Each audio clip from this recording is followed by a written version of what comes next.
Hello' everyone, মোৰ আন এটা ভিডিঅ'ত আপোনালোকক সকলোকে আন্তৰিক স্বাগতম জনাইছোঁ। আজিৰ ভিডিঅ'ত লৈ আহিছোঁ সেইসকল ছাত্ৰ ছাত্ৰীৰ বাবে যিয়ে মেট্ৰিক পৰীক্ষাত সফলতাৰে উত্তীৰ্ণ হ'ল, কিন্তু ভবাৰ দৰে মাৰ্ক দেখিবলৈ নাপালে আৰু তেওঁলোকে নিজৰ এনচাৰ স্ক্ৰিপ্টটো ৰিচেকিং কৰিব বিচাৰে। কিন্তু কেনেদৰে কৰিব, ক'ত কৰিব, সম্পূৰ্ণ প্ৰচিডিউৰটো এইটো ভিডিঅ'ত সবিশেষ আলোচনা কৰিম। ভিডিঅ'টো বহুত ইণ্টাৰেষ্টিং হ'ব গৈ আছে। ভিডিঅ'টো স্কিপ নকৰাকৈ সম্পূৰ্ণকৈ চাব কৰি দিব, যাতে আগন্তুক দিনত এনেকুৱা ধৰণৰ আপডেটবোৰ পাই থাকে। লগতে লাইক কৰি দিব, কমেণ্ট কৰি দিব আৰু শ্বেয়াৰ কৰি দিব, যাতে আন ছাত্ৰ ছাত্ৰীৰো এই ভিডিঅ'টোৰ পৰা লাভৱান হয়। অলপ বেছি পলম নকৰি আমি ভিডিঅ'টো আৰম্ভ। প্ৰচিডিউৰটো কেনেকুৱা ধৰণৰ হ'ব। PDF টো আমি আমাৰ হাতত আহি পৰিছে। প্ৰচিডিউৰ ফৰ অনলাইন এপ্লিকেশ্যন আমি চাই লৈছোঁ। Procedure for applying rechecking of answer script having descriptive question including MIL and elective subject along with obtain scan copy of answer script. ইয়াত কিছু পইণ্ট দিছে, আমি পইণ্টবোৰ পঢ়ি চাম কি কৰিব দিছে। ফাৰ্ষ্ট পইণ্টটো আমি চাইছোঁ, candidate intending to get their evaluate answer script rechecking will have to apply through ASSEB Division 1 officially website. ঠিক আছে বাৰু। 2 নম্বৰ পইণ্টটোলৈ আহিছোঁ, click on the link apply for rechecking and scan copy of answer script and OMR with answer key. 2 number পইণ্টটো অলপ important. 3 number পইণ্টটোলৈ আহিছোঁ, please select rechecking and scan copy of answer script. 4 number পইণ্টটোলৈ আহিছোঁ, please select the subject for which rechecking and scan copy of answer script need to be apply. আমি কিদৰে apply কৰিম, এই গোটেই প্ৰচিডিউৰখিনি আমাক দি দিছে। প্ৰথমতে আমি ছেবাৰ ৱেবছাইটত গৈ পেলাই apply for rechecking and scan copy of answer script and OMR with answer script, এই লিংকটোত আমি ক্লিক কৰিব লাগিব গৈ পেলাই। ক্লিক কেনেকৈ কৰিম, এই পইণ্টবিলাক তলত দি দিছে। আমি নেক্সট পইণ্টটো আমি চাইছোঁ,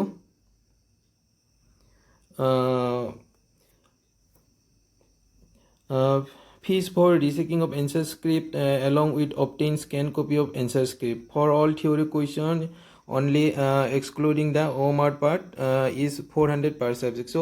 যিটো আমি ৰিচেকিঙৰ কাৰণে আমি এপ্লাই কৰিব লাগিব, সেইটো আমাৰ ফ্ৰী নহ'ব, সেইটো আমি এটা পে'মেণ্ট কৰিব লাগিব পাৰ ছাবজেক্ট 400 কৰি।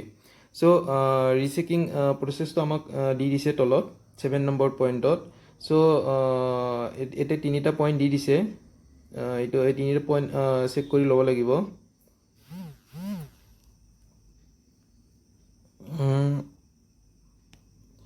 নেক্সট পইণ্টটোলৈ আমি আহিছোঁ, 8 number পইণ্টটোলৈ। The result of rechecking will be informed to applicant within 30 days from the last date of receipt of application by SMS and email only. আমি ৰিচেকিং এপ্লাই কৰাৰ পিছত এপ্লিকেণ্টক 30 দিনৰ ভিতৰত ইনফৰ্ম কৰা হ'ব, যিটো আমাৰ SMS আহিব নাইবা ইমেইল আহিব। In case of any change in mark, revised mark sheet certificate will be issued on submission of the original mark sheet certificate in the board office through the head of concerned school. No such mark sheet and certificate will be sent directly to school candidate or through on any other agency.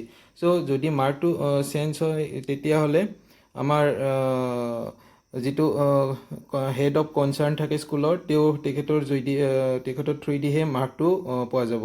কোনো ধৰণৰ directly স্কুলক পঠোৱা নাযায় নাইবা আদাৰ এজেঞ্চিৰ থ্ৰুদি পঠোৱা নাযায়। Scan copy of answer script will be available for the apply candidate through email only. Scan copy of answer স্ক্ৰিপ্টৰ যিটো স্কেন কপি থাকিব, সেইটো কেণ্ডিডেটসকলক ইমেইলৰ থ্ৰুদি পঠোৱা হ'ব। এইখিনি আছিল আমাৰ ৰিচেকিঙৰ এটা প্ৰচিডিউৰ। আৰু তলত আৰু OMR শ্বীটৰ স্কেন কপিৰ প্ৰচিডিউৰবোৰ আছে, সেইবিলাকো আমি পঢ়ি চাম।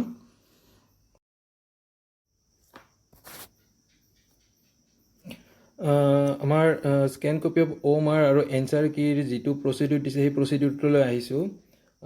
ফাৰ্ষ্ট পইণ্টত আছে please visit ASSEB division 1 officially website সেৱা online.organization। চ' এই অফিচিয়েলি ৱেবছাইটটোত আহিব লাগিব। যদি আমাৰ scan copy of OMR with answer কি আমি বিচাৰোঁ তেতিয়াহ'লে এই ৱেবছাইটটোত আহিব লাগিব। Click on the link apply for rechecking and scan by answer script and OMR with answer key। So এই লিংকটোত আমি ক্লিক কৰিব লাগিব। 2 নম্বৰ পইণ্টটোত please select scan copy of OMR and answer key। আমি যিটো স্কেন কপি অফ OMR বিচাৰোঁ সেইটো আমি চিলেক্ট কৰি ল'ব লাগিব। প্লিজ ছাবজেক্টটো আমি চিলেক্ট কৰি ল'ব লাগিব স্কেন কপি অফ OMR আৰু এনচাৰ কিৰ। চ' ফিজ এটা দিব লাগিব for scan copy of OMR আৰু answer key is 50 rupees per subject. প্ৰতিটো ছাবজেক্টত 50 rupees কৰি OMR স্কেন কপিৰ বাবে পে'মেণ্ট কৰিব লাগিব কেণ্ডিডেটসকলে। আৰু 7 নম্বৰ পইণ্টত আহিছে স্কেন কপি অফ OMR আৰু answer key will be made available within 30 days। So' 30 daysৰ ভিতৰত ছাত্ৰ ছাত্ৰীসকলে স্কেন কপি অফ OMR আৰু এনচাৰ কি বোৰ্ড তেওঁলোকে পাব। Last date of receiving of applicant to the application through mail only. অকল মেইলৰ যোগেদিহে তেওঁলোকে পাব যিখিনি স্কেন কপি অফ OMR আৰু এনচাৰ কি আছিল।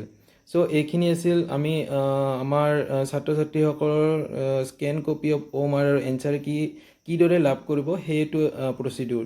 চ' আমাৰ জেনেৰেল ইনষ্ট্ৰাকশ্যনো কিছুমান আমাক দি দিছে, সেই ইনষ্ট্ৰাকশ্যনবোৰ আমি চাই লৈছোঁ। চ' আমি আমাৰ জেনেৰেল ইনষ্ট্ৰাকশ্যনখিনিলৈ আহিছোঁ। ফাৰ্ষ্ট পইণ্টত আছে the portal will open after 2 days of declaration of ৰিজাল্টৰ ডিক্লেৰেশ্যনৰ 2 দিনৰ পিছতে আমাৰ পৰ্টেলটো অ'পেন হ'ব। ফাৰ্ষ্ট পইণ্টত কৈছে। ছেকেণ্ড পইণ্টত কৈছে যে candidate has to apply within 15 days from the date of opening the link. So' লিংকটো অ'পেনিং হোৱাৰ 15 daysৰ ভিতৰত কেণ্ডিডেটসকলে এপ্লাই কৰিব পাৰিব।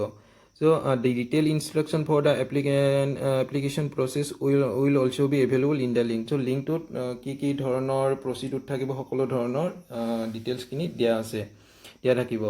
No application will be accepted without fees and no offline application will be accepted. So fees এটা payment কৰিব লাগিব। Without payment এপ্লিকেশ্যনটো accept কৰা নহ'ব আৰু অফলাইন নাথাকিব।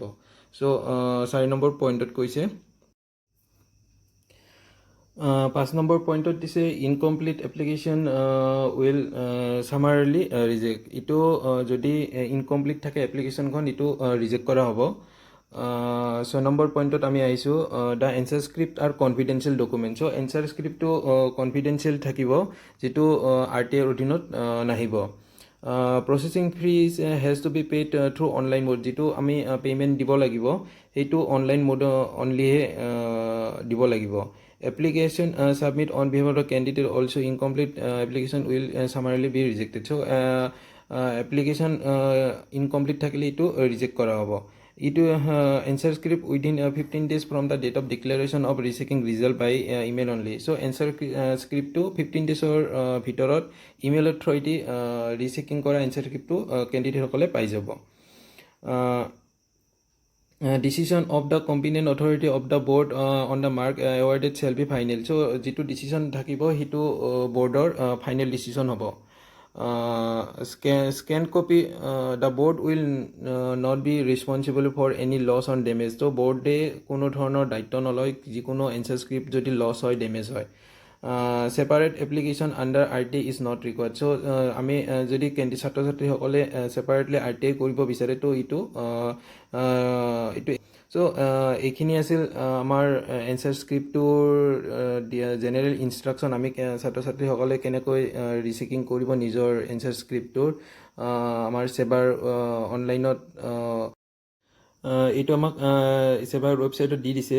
আমি কেনেকৈ ছাত্ৰ ছাত্ৰীসকলে ৰিচেকিং কৰিব নিজৰ এনচাৰ স্ক্ৰিপ্টটো। এতিয়া আমাৰ হেডলাইনটোত আমাৰ দেখিবলৈ পাইছোঁ rechecking of answer script along with obtaining scan copy of answer script and obtaining scan copy of OMR answer key for the HLC examination 2025.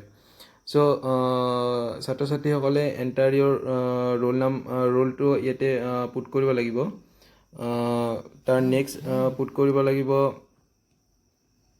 Enter ইয়ৰ নংটো ছাত্ৰ ছাত্ৰীসকলে তাৰপিছত ইয়াত ডেট অফ বাৰ্থটো ছাত্ৰ ছাত্ৰীসকলে দি দিব লাগিব তাৰপিছত লগ ইন কৰি দিলে গোটেইখিনি প্ৰচিডিউৰখিনি আহি যাব চ' এইখিনি আছিল ছাত্ৰ ছাত্ৰীসকলে কেনেকৈ নিজৰ এনচাৰ স্ক্ৰিপ্টটো ৰিচেকিং কৰিব সম্পূৰ্ণ প্ৰচিডিউৰটো চ' কিবা কনফিউজন থাকিলে কিবা ছাত্ৰ ছাত্ৰীসকলে সুধিব লগা থাকিলে কমেণ্টত গৈ পেলাই সুধিব পাৰে চ' ধন্যবাদ